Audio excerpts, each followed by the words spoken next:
So we were standing together at the start. We knew that we would have maybe a few seconds in the beginning to really get to run together side by side, and just preparing for that and getting to look at my grandpa while listening to the national anthem and standing there preparing for this 26.2 mile race. It was just a very surreal and emotional moment for me. Something that I always kind of aspired to have and to share with him, and to actually get to that point was really special.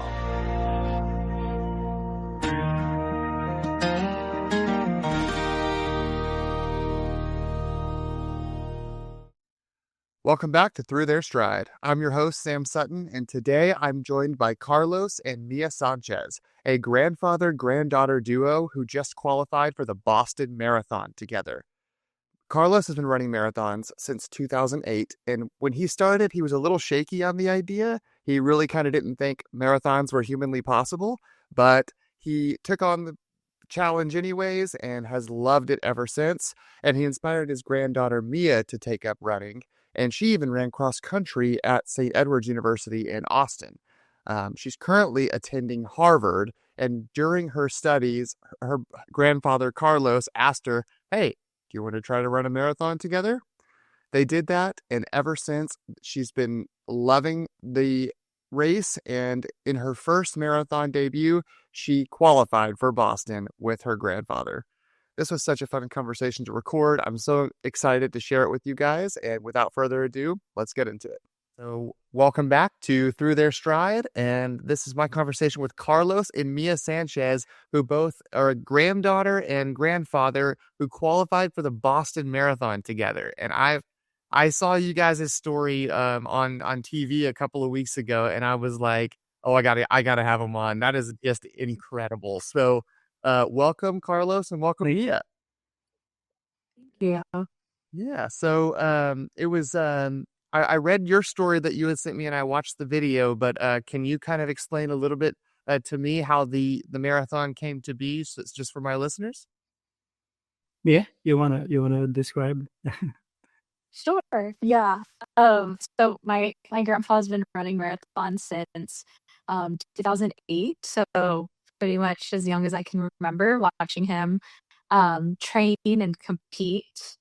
And last year, around this time, I just got a text from him randomly asking me if I thought I could potentially run a marathon with him and maybe even Boston qualify. And I was about 8 weeks out from the marathon, so a big task. But I set up a plan, and I met him out in Los Angeles, or the California area, and we got to run it together. And it was a really special moment. That's awesome. And also, I saw in the video, Carlos, you said, it took me 37 marathons to get there, and it took my granddaughter just one. So, qualifying for Boston in your first marathon, that's incredible. And it sounds like you have been a runner for quite some time. Is that correct? Yeah, I started in middle school, ran all throughout high school and college. I competed at St. Edward's University out in Austin. So once I graduated, I still kept up with running a little bit here and there. But the marathon is what really pushed me to keep going. So, and then what also pushed you, from what I've seen and read, is your grandfather. So, you've been running forever, and you've had some pretty impressive races and some pretty cool races. I saw you ran in Greece. Can you tell me a little bit about your journey? Sure. Yes, I ran in Greece in November. 4 months ago, and prior to that, in July, I ran in Alaska in Juneau, and that was really neat. And then prior to that one in April, I ran with Mia in California. And so that's the three marathons that I ran in 2025.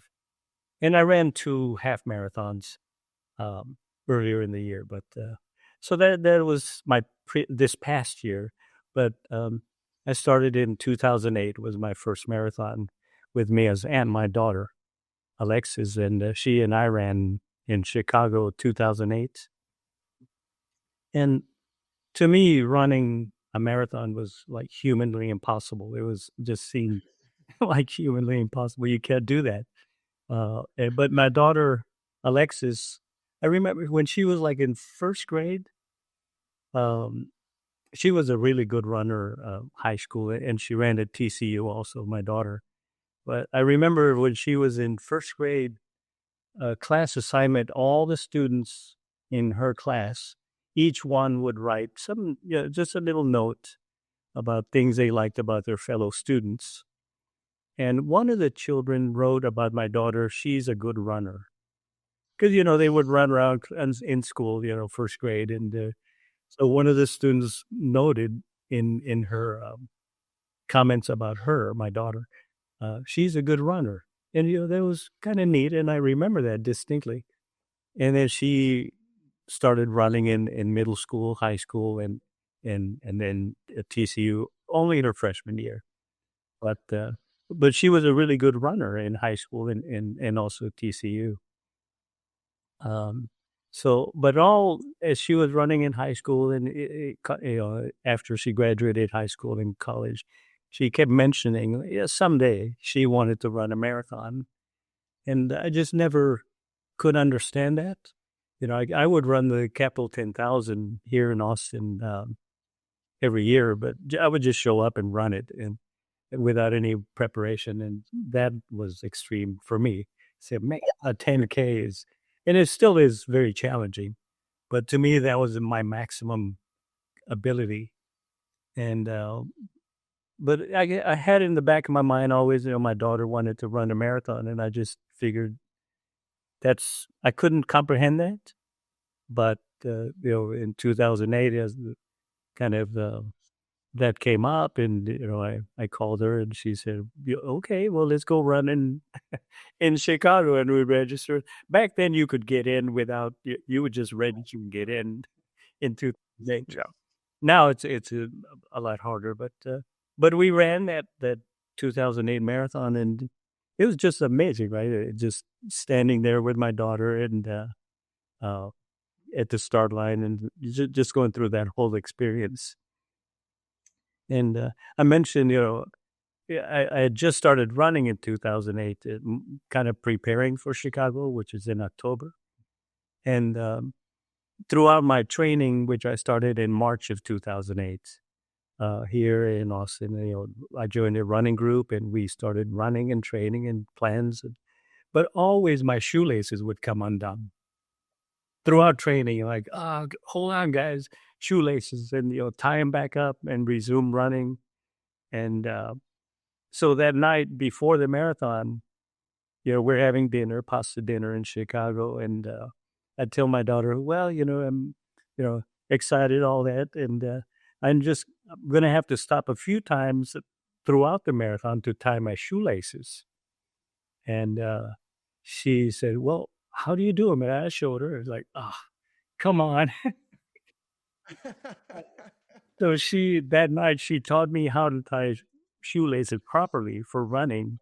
And from that day through today, 17 years later, they've never come undone while they're running. That's awesome. That was my initiation of kind of how I started running.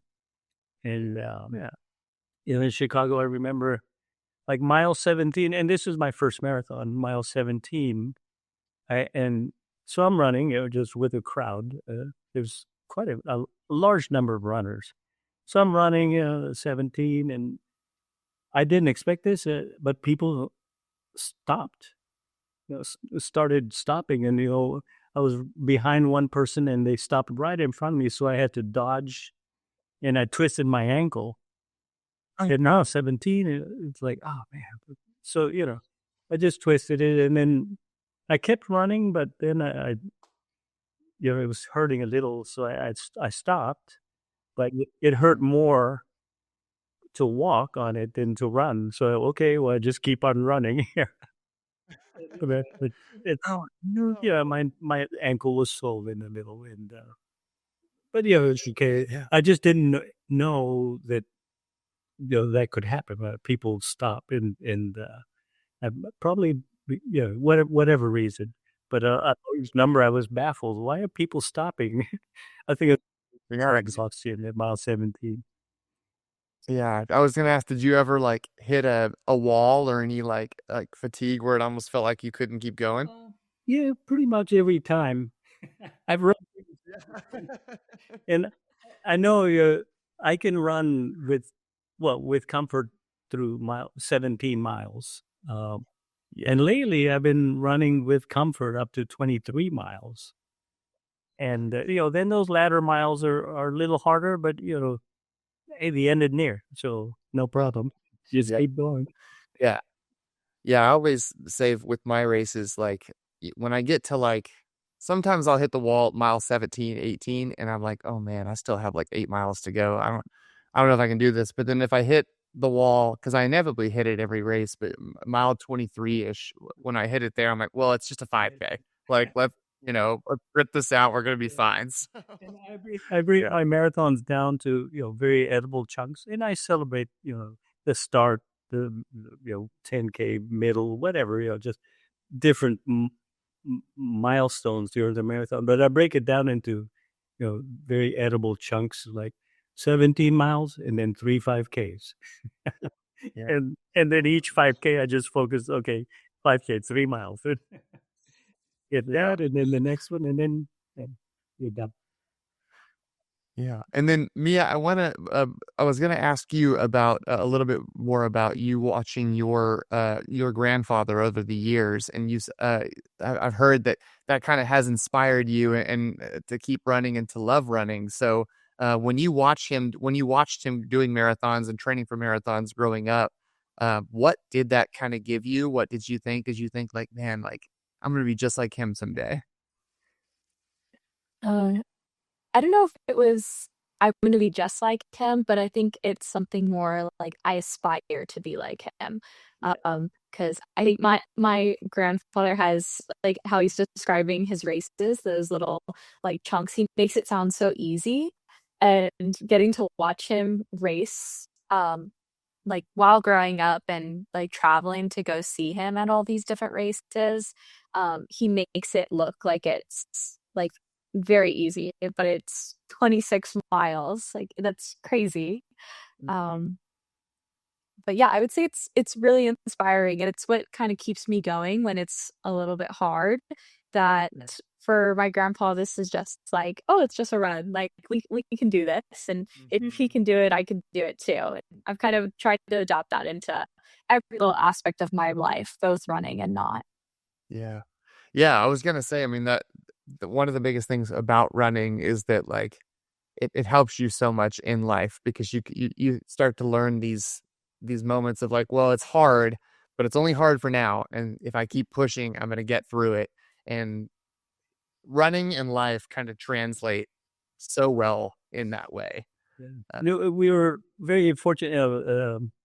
Mia went to a large number of the marathons I ran. So we would like schedule a marathon wherever, and Mia, you want to, she's little, and so she joined us in a large number of the marathons, and then here with school when she entered college, it's harder to get away from that. But it was really nice that she joined us in the traveling to various marathons, including Cuba. We went to Cuba and DC and New York and so on. So it was really neat. I was so happy that she she could one be there with us, but also experience different cities and go to different places. Uh, that was really good. yeah, that's amazing because and it's so cool how your running and just her just showing up to watch you and support you also turned into so many life experiences for y'all. I mean, to go to cool places like Cuba and DC and all over the world, like that's that's like a bonding experience, probably more than running, you know? Exactly, and we explore wherever we're at. Plus, on top of that, I needed her there because she's my stretching coach. There you go. So here she is, 6-year-old or 7 or, a child. And she knew stretching really well. So she would, before the marathon, we were stretching and going. And plus she was the encouragement. I mentioned Chicago. And then I didn't run after Chicago several months. But we were reading about the Austin Marathon in February in 2009. And I asked, well, are you running the Austin Marathon? I said, well, not really. I haven't trained in 4 months. And, so she encouraged me. She said something to the effect of, well, just get out there and stay up with the guy in front of you and you'll be fine. Well, it makes sense. So I ran my second marathon in Austin. And of course she was there. And, but yeah, she got me back on the next marathon and subsequently Austin in like 15 consecutive years. And, Oh wow. but yeah, so it was, she helped me, nudged me along to run the next marathon. And then since then, I just kind of kept on going.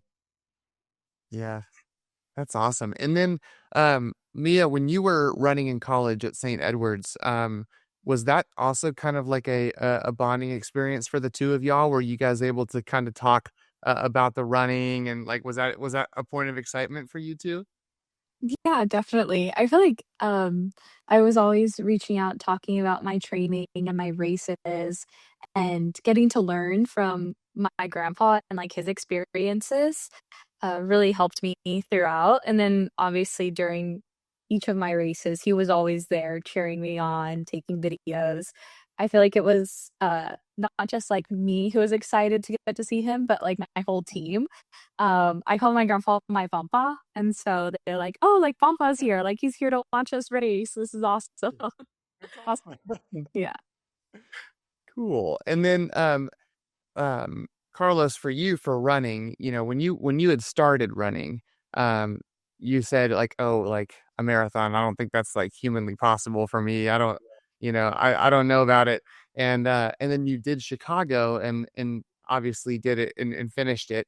And in the 36 marathons that preceded, what has running become for you? Do you feel like it's um like what is it to you more than just the sport? Well, that's just, it's just part of me now. I don't, I run 6 days a week, about 40 or 45 miles a week. And, it's just, I do that automatically. It's not something whatever the weather is, whatever, I wake up, at 4:44 in the morning and, get out and run. It's just automatic. So it's just part of my normal daily routine. And, Mhm.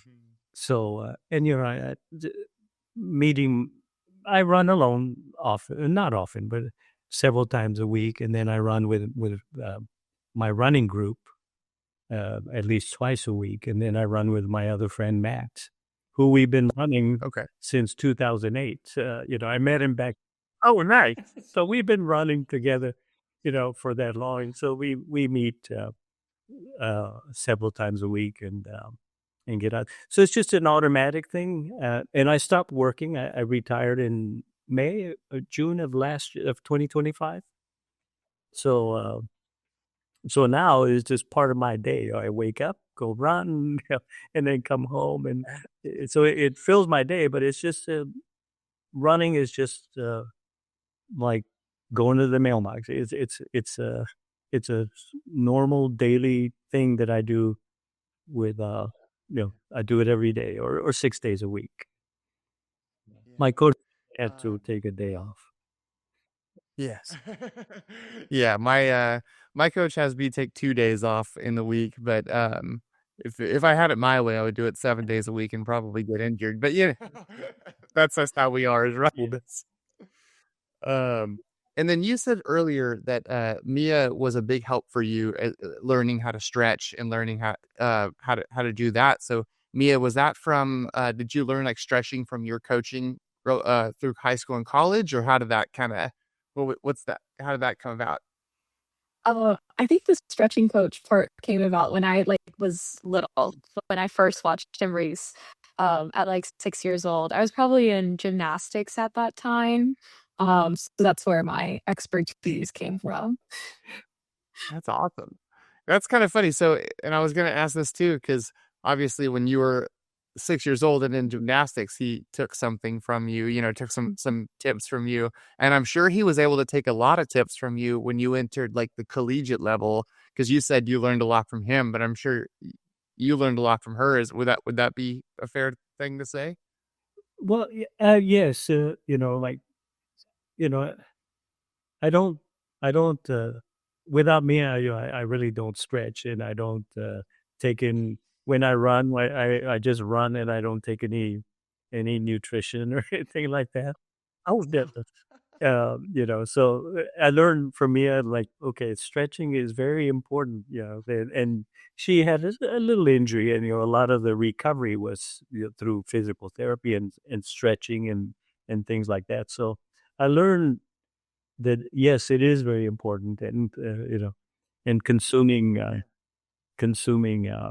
something during while you run is important too. So yes, yeah, I'm learning some things as I go, but I just I guess yeah, I just don't. Maybe it's lack of knowledge. I don't know.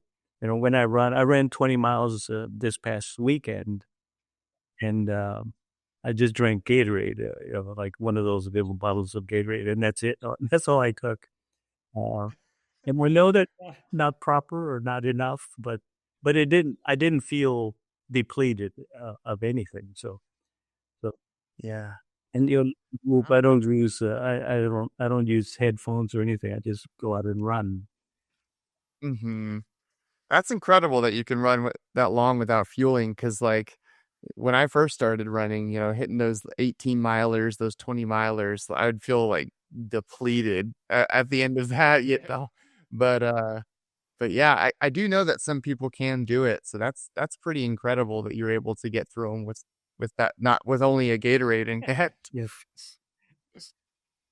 And I wanted to also ask a little bit about the Boston Marathon, or the marathon that qualified you guys for Boston. So, Carlos, when you asked Mia to run with you on that, was the expectation to qualify, or was it just to kind of get her to experience? Well, she too, throughout high school or when she was in college, she too would bring up the subject that she would like to run a marathon one day.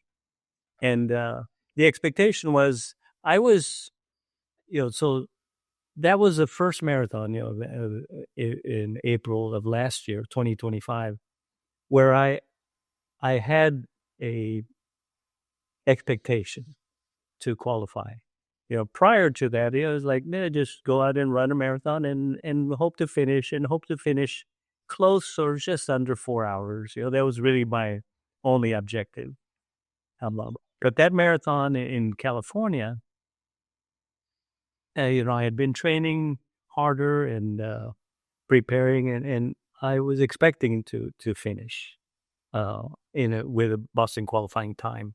And Mia, I know, she's very fast, and Mhm. I know that she was in great shape. And being in school in Boston, training in Boston is hard, right? Especially in the winter with extreme cold and ice. I think she fell like 3 times in that black ice Oh no. in once she started training for that marathon in California. So I had expectations. I said, given my training and the times that I've been putting in as far as the runs, I ran the half marathon and it was 3M half marathon. Now it's called Austin International. So I ran that one and I finished like in 1:47 and the half marathon. So I knew that okay, I should be able to qualify, but that was the first time I ran with the expectation of qualifying, Mhm. and I knew Mia was fast, and I said, well, you know. I at first my thinking was, well, at least since she had been wanting to run, go ahead and just run that one in California with me, and just so she could feel, kind of understand, what it's like to run 26.2 miles and so on. And but at the same time, she's school in Boston, and we're thinking, well, wouldn't it be kind of cool if she qualifies too? And given her speed and her strength and ability, we figured, well, she probably has the has a really good chance of qualifying. Uh, Given the only question mark was, it's 8 weeks from now. When I first brought up the subject, it's 8 weeks from now, and is running in the winter in Boston is hard. Will she be able to put in enough hours? And obviously, as it turns out, she did, and she exceeded the qualifying time by over 50 for 10 minutes. I don't remember the precise time. Dang, It's awesome. more than 10 minutes. Her qualifying time minus 10 minutes. That's incredible. And Mia, for you, when he reached out to you, were y'all kind of like talking about potentially running a marathon together soon, or was that kind of an out of the blue thing? And what was your immediate thought? Um, it was kind of out of the blue, I would say. I was, like, I got the text message and I immediately, like, laughed at myself. So I was like, I don't think I could do that right now. But I thought about it a little bit more and I reached out to, my old coaches from St. Ed's, Coach Carrie and Coach Dan. And I was like, realistically, I'm running like 20 to 30 miles each week. The longest long run I had run at that point was 16 miles. Like, is it possible for me to get to that start line and at least finish a marathon within those 8 weeks of training? And they both kind of told me that, like, that they thought I was definitely like mentally strong enough, and physically they thought that I would be capable of finishing. And if I pushed hard enough, I could Boston qualify. So that's when I reached out back out to my grandpa and said, okay, like, I'll do it. And the next day was I started my plan. Wow. And the finish line video, they record the finish line. She finished like as if she had just started. I mean, her speed through the finish gate, it was amazing. As was she flying through this at the end of her first marathon. Yeah, I saw the other video afterwards, but I was amazed how fast she finished. She's so strong. Yeah, So. that's so cool. And then was it your coaches from St. Edwards that gave you the plan, or that helped you kind of, or did you get that from somewhere else? I made the plan myself, but I did base it off of, like, what I learned from St. Ed's, so, like, having a medium long run, a long run, and maybe 1 to 2 workouts throughout. Um, Back in college, because I had a stress fracture in one of my seasons, so I was really heavy on the cross training. And, I implemented that into my marathon plan to kinda compensate for the lack of time I was preparing for it, which really helped. But other than that, yeah, I just, like, took out a piece of paper, made a calendar, and kinda wrote in that plan and went along with it. Awesome. It's interesting. I just had a current St. Edwards runner on my podcast a couple of weeks ago, Adriana Rodriguez, and he just ran the Houston Marathon in 3:03.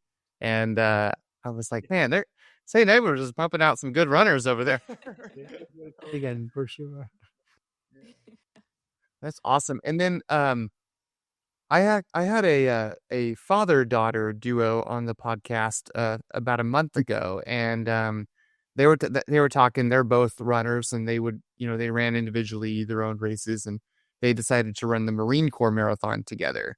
And they're not in the same city. They train their own on their own times, but they still said that the training together, like, offered more accountability than training just like individually.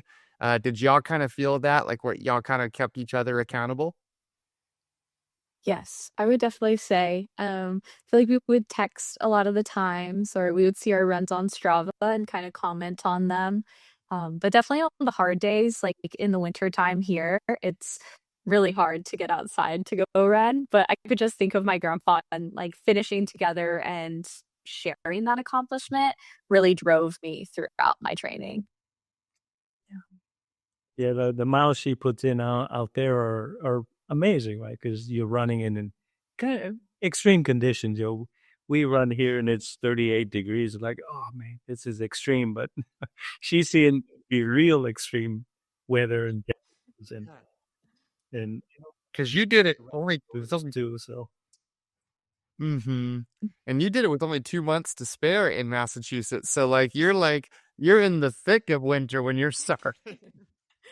Yes, yeah. That's awesome.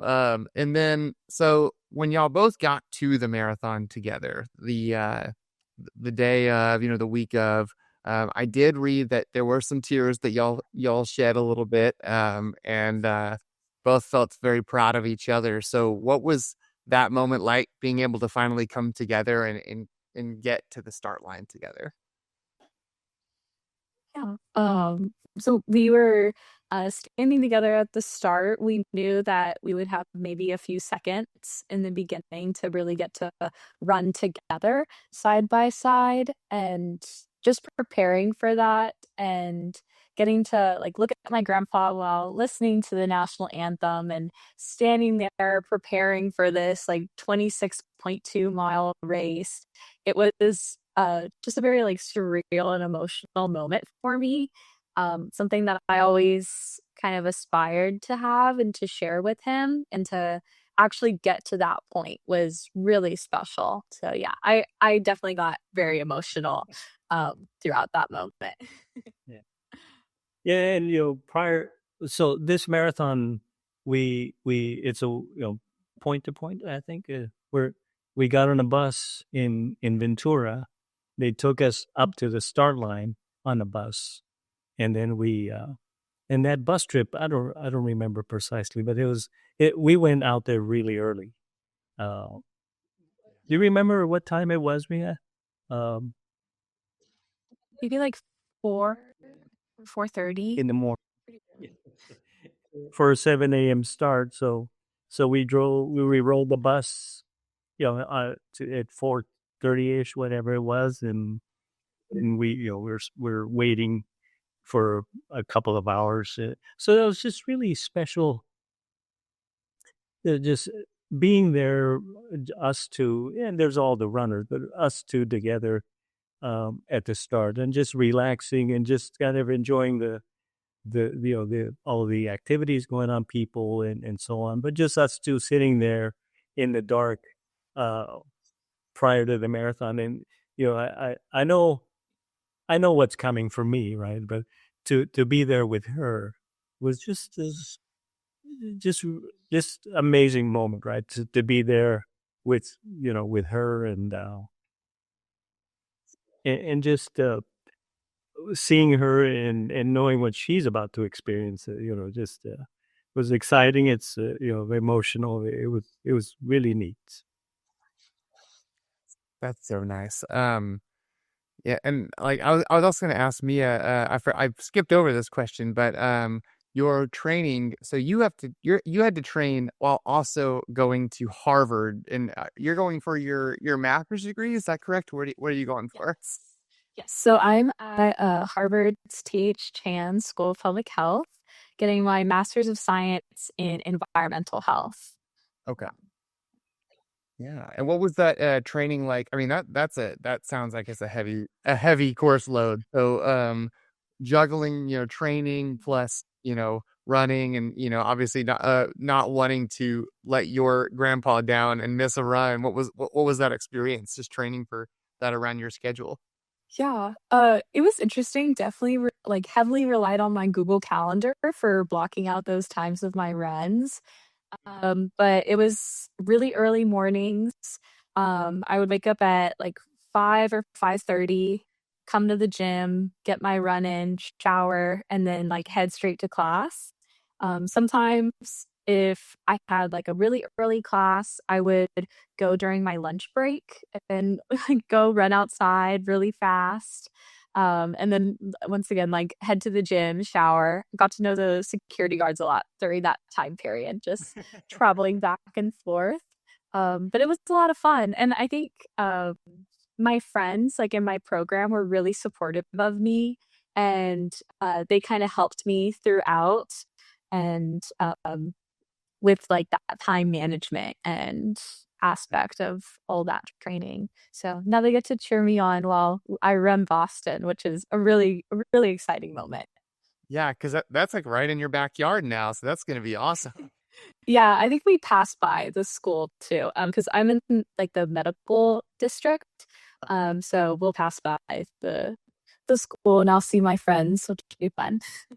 I love that. That's awesome.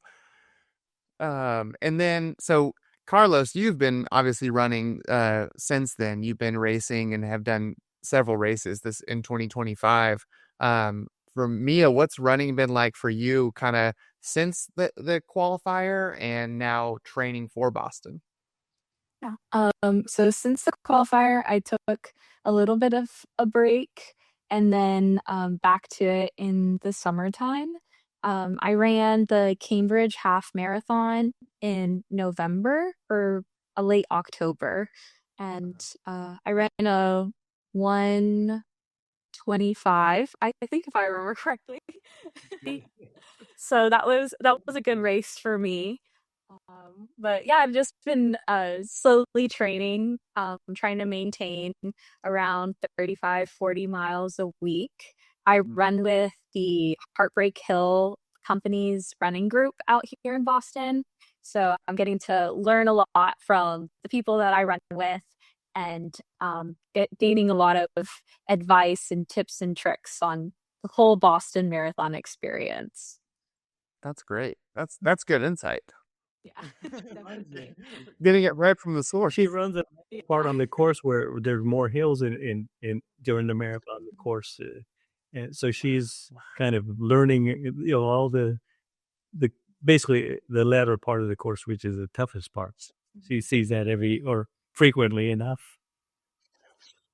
That's awesome. And then Carlos, for you, so you when was your last marathon in 2025? I can't remember what when That it was in was. November. The Athens in Greece or Athens Marathon, which is the original route where marathons started. The whole thing. Oh, wow, that's fun. Yeah. That's that's quite the experience. I gotta say that's probably better experience than Boston. I mean, y'all's experiences would be great because it's a family, but like running on the original route, Yeah, the original route that started it all, and so that was really exciting. To be there and go to the city of Marathon in Greece and run there in Greece, that marathon, the Athens Marathon. We also get on a bus, go to the city of Marathon, and then run back to Athens, retracing the steps of the Phidippides from back in like 490 BC. So we run that. I mean, it's just kind of, and you're running kind of close to the ocean, the Aegean Sea, and then the finish was the most amazing part because it finishes in a basically a stadium that was built for the first modern day Olympics, the 1896, and that stadium is called Panathinaikos Stadium. But anyway, that stadium is just, it's a beautiful stadium. And it's not a normal track shape that we're used to, 400 meters and so on. It's just a very long, I don't know the dimensions, but it's very long straightaways and very tight curve. And it's a neat stadium. It's made of all marble. And so just finishing in that stadium that was used for the 1896 Olympics, and then more recently, I think in 2004. But yeah, that just the whole thing was just really neat experience to be in a different country and run that route, and it's just quite an experience. Too bad me, I couldn't go. She was in school. yeah, that would have been that would have been incredible for y'all two to both run that. But even still, I mean, like to finish in like a real Olympic stadium, that would be emotional for me. Yeah, and they have the Olympic rings. I don't think you're supposed to display the rings unless like, but they can. That's be a starter.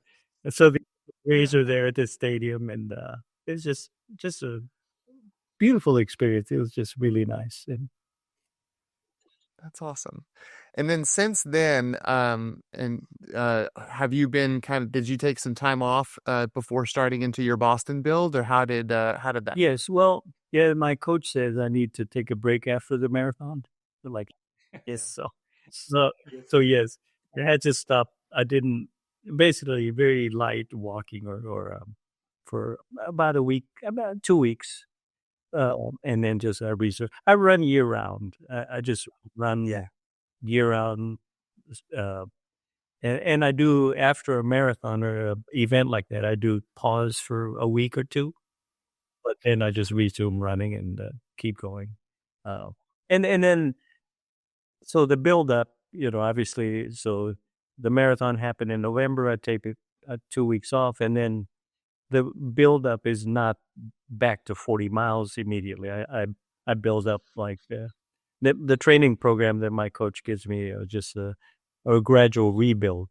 So you would start at 20 miles a week and then gradually build to 45. I think like 2 or 3 weeks prior to the marathon, I reached 50 miles a week. So it's a little gradual. Yeah. Yeah, that's sounds pretty on par with me. So, but I had to ask, so are you good at taking the break after each race? You kind of want to just get right back out there? Yeah, because I want to go see my friends and go. Just kind of that's part of uh, the enjoyment of running. You get out there and you you interact with your friends, or my like I mentioned earlier, my friend Matt. Uh, we just go back and get out there and run. So yeah, that break or pause interruption in running, I'll call it, is it's a little hard, right? Like I'd rather be out there running. And my friend Matty, we fantastic jokes. When you run several thousand miles, quite a few thousand miles over the years, right, it's a really good jokes. Of course, talk about the family and just whatever else comes up. And so, well, it's really it's a it's very it's nice to get out there and interact with my those my friends and yeah. Yeah, that's awesome. And then you guys said, the marathon that y'all did together was very emotional. Are you guys prepared for the emotional wave that's going to hit you lining up together in like what probably the most historic marathon there is? Um, I don't know. I think I try to prepare myself, but even then, the Boston finish is right across the street from the public library that I go to pretty much every Saturday to go study and work.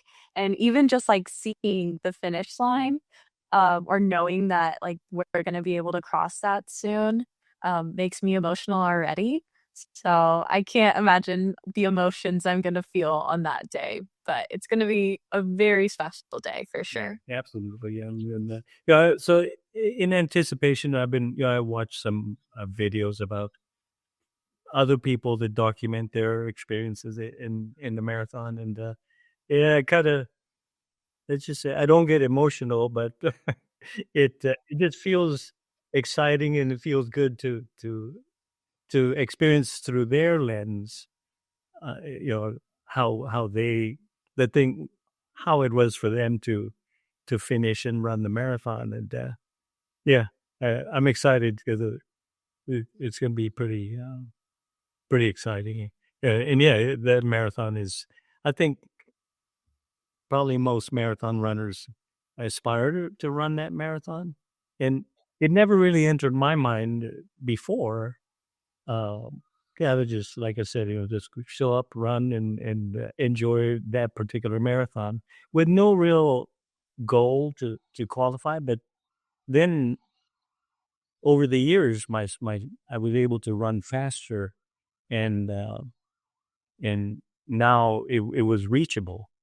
And Hmm. I think my qualifying time, I was 15 minutes under my qualifying time. So Yeah.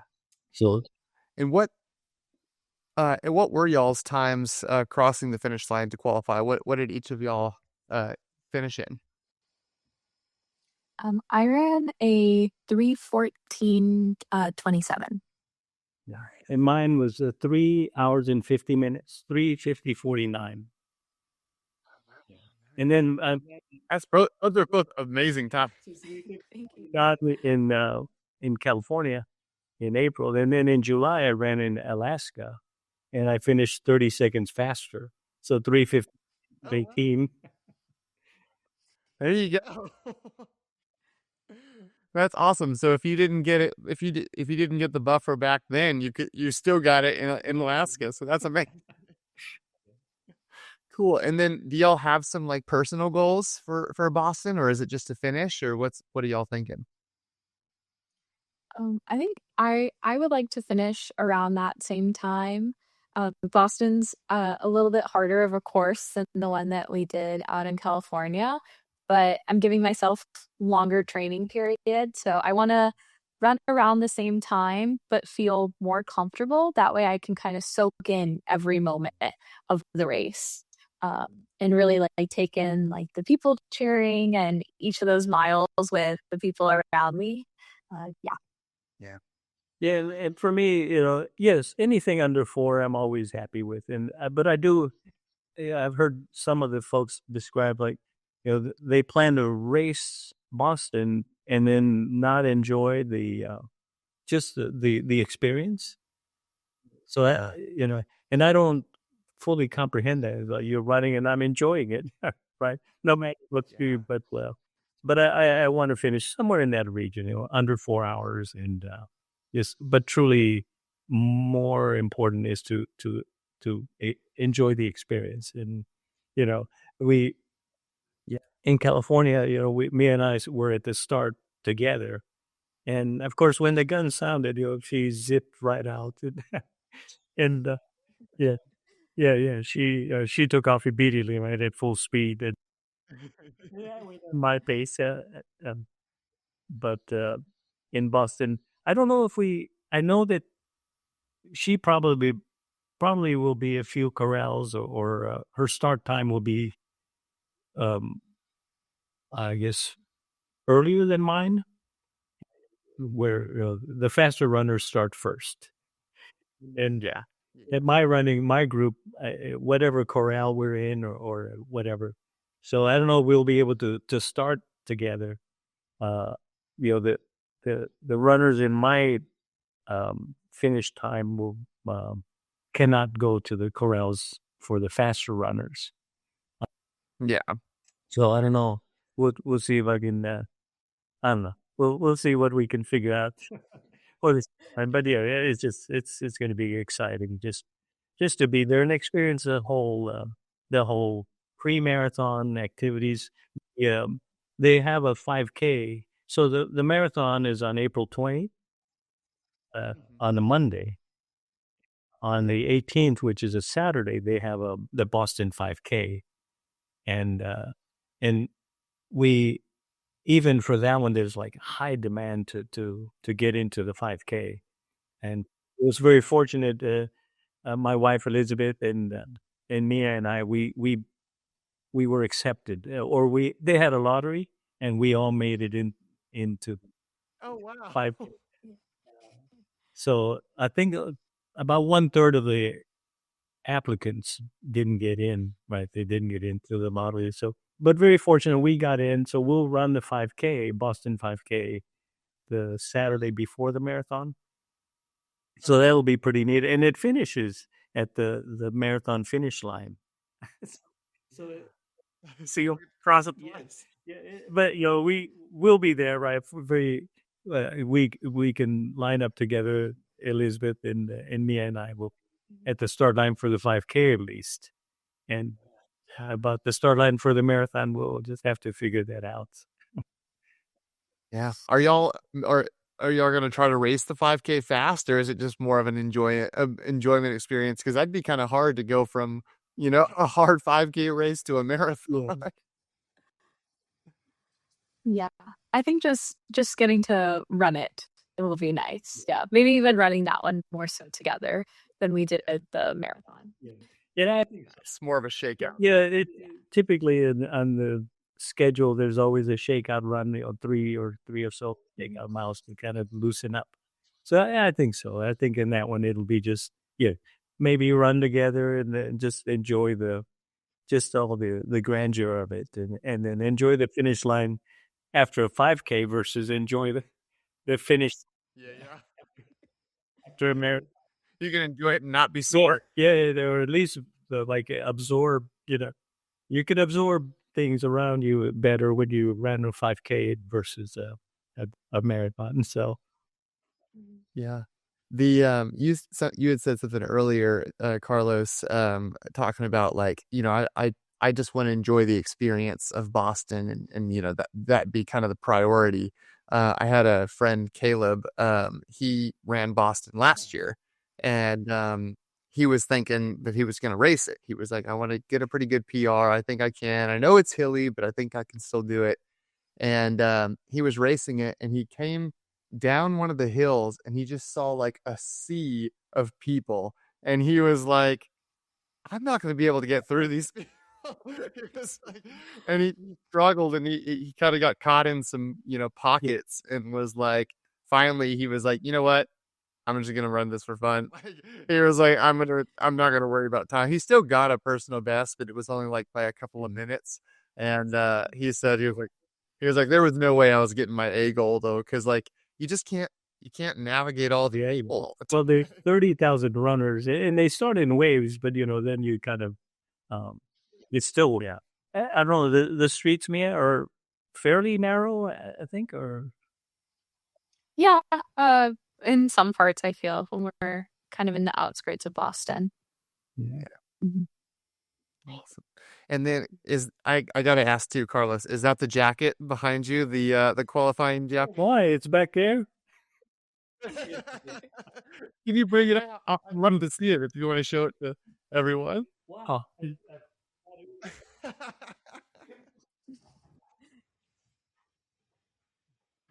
Yeah, so this is the jacket, and so we pre-ordered it, and so it's the Boston Marathon 76, and let me see. Oh, yeah, in the back here it has on the collar. But yeah, it's the jacket, and yeah, so yeah, and I haven't worn it at all. You're right now.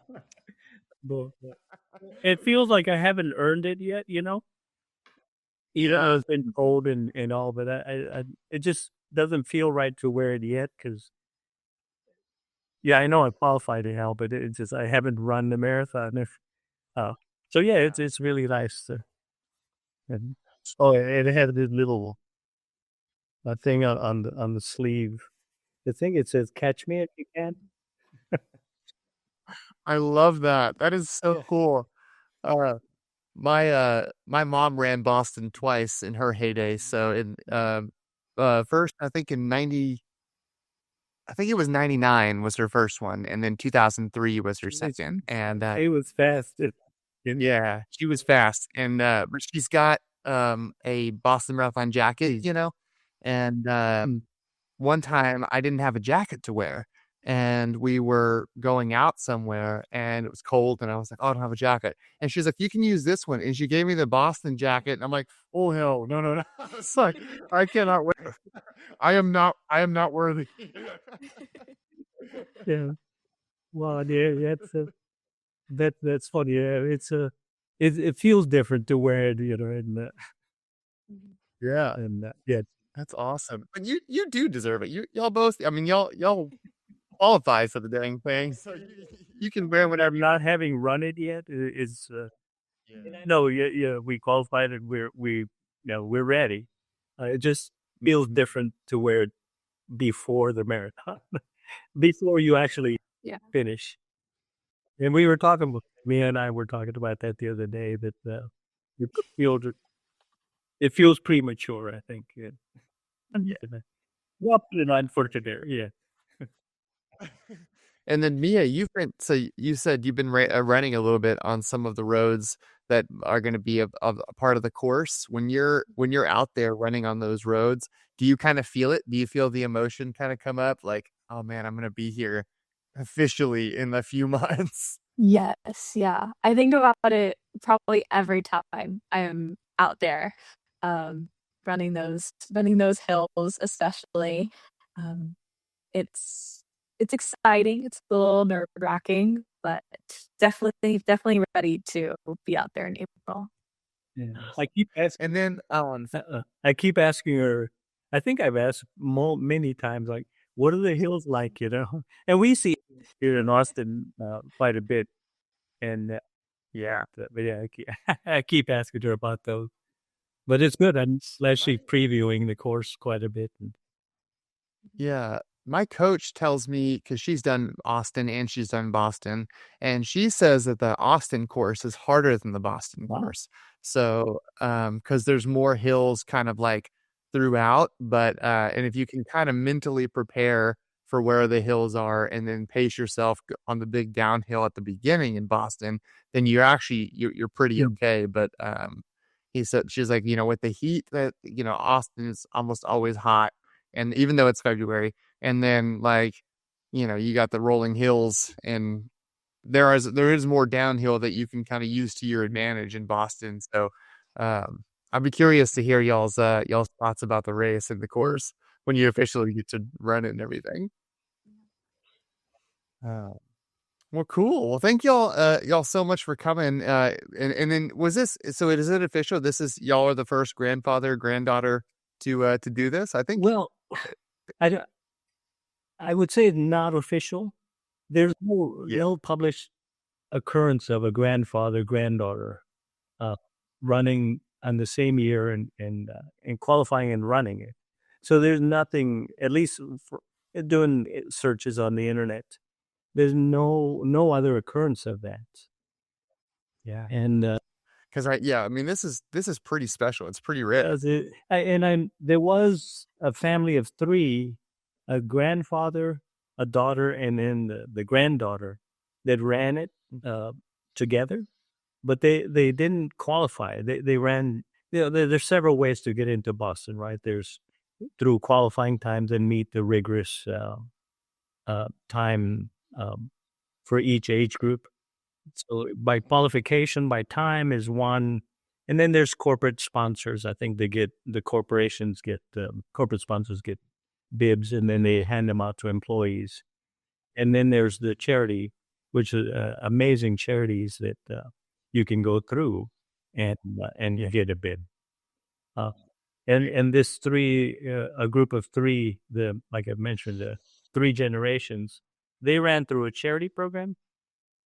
But as far as qualifying by time, and grandfather and granddaughter, there's no official record, but there's nothing's been published before either. So I can't say it's official, but there's no other occurrence of it that I found. Yeah, that's awesome.